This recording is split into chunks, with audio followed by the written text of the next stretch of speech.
Oh, next question over here. Yes. Do you believe that the attitude towards the nude has changed in Australia irrevocably since the incident 2 years ago? Oh, I don't think that it's changed irrevocably. I think that there has been quite an attempt to, you know, as I said before, conflate this kind of artificial situation where because of, I suppose, a rise of fundamentalism, which we see, you know, around the world, I mean, all kinds of fundamentalism, country and Western, you get this kind of reduction of things to black and white, which is why my speech had that title, With Us or Against Us. You know, you're either with us or against it, black and white. Where's the grey gone? And so, in a situation like this, it's predictable, I imagine, to see that you know, people are divided into sort of opposing camps and then start throwing beer bottles at each other.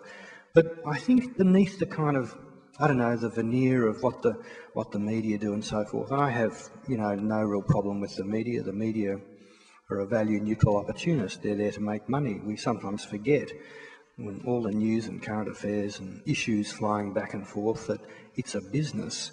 Its primary reason for existence is to make money, and if they weren't making money, they wouldn't exist. But beneath all of that, most people do understand that 90% of life is grey.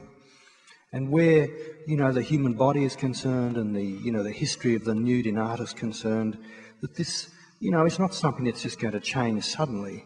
I think when sort of we have these mad spikes, which will continue, I'm sure, the vast majority of people you don't hear from. You hear from the vigilante group. You hear from, of course, you hear it in the media because the media love a fight. It doesn't really matter who's fighting who, what they're fighting about.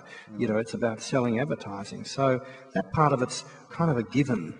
But I believe that there's still the vast majority of people have a kind of grassroots common sense, which in a way insulates them against this stuff. So I don't feel too worried about it. I mean, it may well be inconvenient and crazy from time to time, but everything we know about the world comes to us through our bodies. The idea of banning the human body at whatever age as a subject for art is, you know, it is ridiculous if you look at it in historical context. So I think it's probably a passing thing. Everything's a wave, as they say, you know. 100 years ago, of course, we were all scandalised by Norman Lindsay's nudes. These pneumatic, pouting, salacious ladies and with their leering pirates. So it's rather strange that 1 century later we've totally reversed our sources of anxiety vis-a-vis the nude. Now we could have as many pouting, pneumatic, salacious nudes as we like in popular culture, but we're terribly concerned about, you know, the adolescent. I mean, I don't know what that says about us, and I better not get Bill started